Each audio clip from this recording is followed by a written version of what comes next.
வணக்கம். ஓரோ சமையலுக்கு உங்களை அன்புடன் வரவேற்கிறேன். நீங்கள் என்ன பார்க்க போகிறோன்னா, மங்களூர் சைடு சாம்பார் தாங்க. கர்நாடகாவில் இந்த மாதிரி தாங்க சாம்பார் செய்வாங்க. அப்படி எப்படி செய்யலான்னு பார்க்கலாம் வாங்க.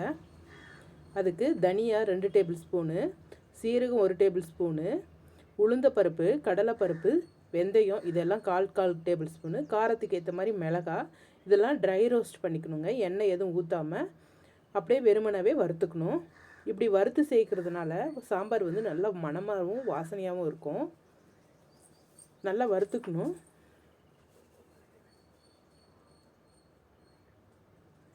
எண்ணெய் எதுவும் சேர்க்கறது வேண்டாம்.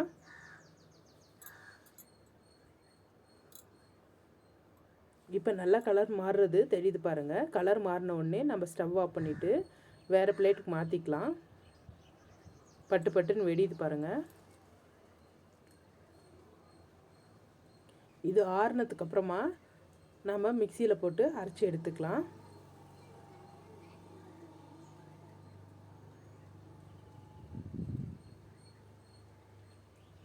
இது கொஞ்சம் ஆறுனதுக்கு அப்புறம் மிக்சியில் அரைச்சி எடுத்துக்கலாம். இது வந்து சாம்பார் குக்கும்பருங்க. மங்களூர் சௌத்தேக்காயின்னு கர்நாடகாவில் சொல்லுவாங்க.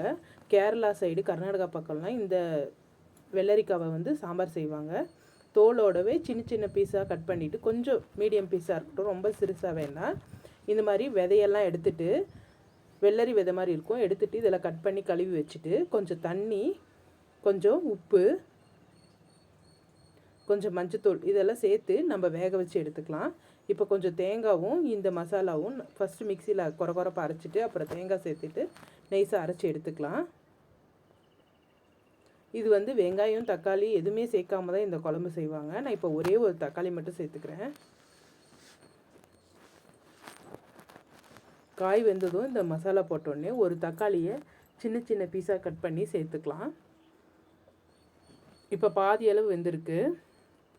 இப்போ கொஞ்சம் புளி கரைச்சிட்டு ஒரு எலுமிச்சைப்பழ அளவுக்கு புளி எடுத்து கரைச்சி சேர்த்துக்கலாம்.